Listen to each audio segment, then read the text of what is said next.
पहाड़ों पर जिस तरह से लगातार बर्फबारी हो रही है, उसका असर अब मैदानी इलाकों में सीधे तौर पर देखा जा रहा है।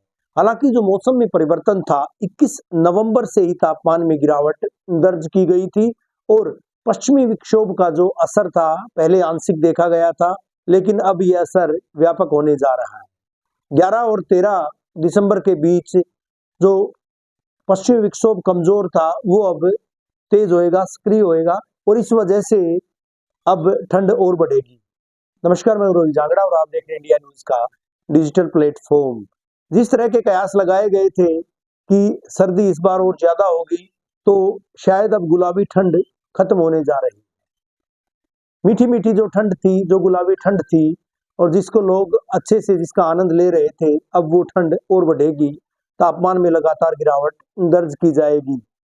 अगर हरियाणा और दिल्ली एनसीआर के परिप्रेक्ष्य में बात करें तो लगातार तापमान मैदानी इलाकों में वो गिरता जा रहा है और ये सब पश्चिमी विक्षोभ के सक्रिय होने की वजह से हो रहा है।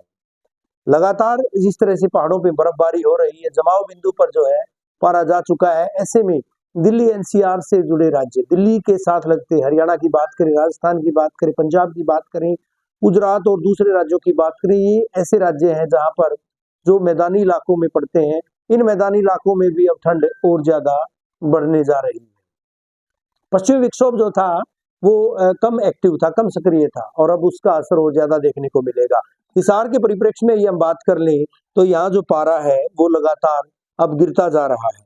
हिसार में पिछले दिनों की अगर बात करें, मौसम के मुताबिक सबसे कम ठंड जो यहाँ की गई थी और अब जो पारा है वो सबसे कम जो है महेंद्रगढ़ में दर्ज किया गया है। न्यूनतम पारा 7.3 डिग्री सेल्सियस महेंद्रगढ़ में दर्ज किया गया, जबकि 7.6 डिग्री सेल्सियस हिसार में दर्ज किया गया था। तो लगातार जो है ठंड वो अब और बढ़ती जा रही है। इसके अलावा बात करें, अभी एक सप्ताह तक जो है, जिस तरह से मौसम वैज्ञानिकों की माने, पूरे देश भर के मौसम वैज्ञानिक जिस तरह से अब पूरा अलर्ट दे रहे हैं, कहीं तूफान का अलर्ट था, कहीं बाढ़ का अलर्ट था, लेकिन दक्षिणी जिस तरह से पश्चिमी मानसून के बाद की बात करें, अगर दक्षिण पश्चिमी विक्षोभ का जो असर की बात करें, पहले वो आंशिक था, अब जो है पश्चिमी विक्षोभ वो अब ज्यादा सक्रिय होगा। ऐसे में आने वाले दिनों में तापमान और गिरेगा। हालांकि 20-21 नवंबर को जो तापमान जिसमें गिरावट दर्ज की जानी शुरू की गई थी, वो अब और लगातार गिरता जा रहा है और वजह यही है कि महेंद्रगढ़, पूरे एनसीआर की अगर बात करें, सबसे ठंडा महेंद्रगढ़ रहा और उसके बाद हिसार।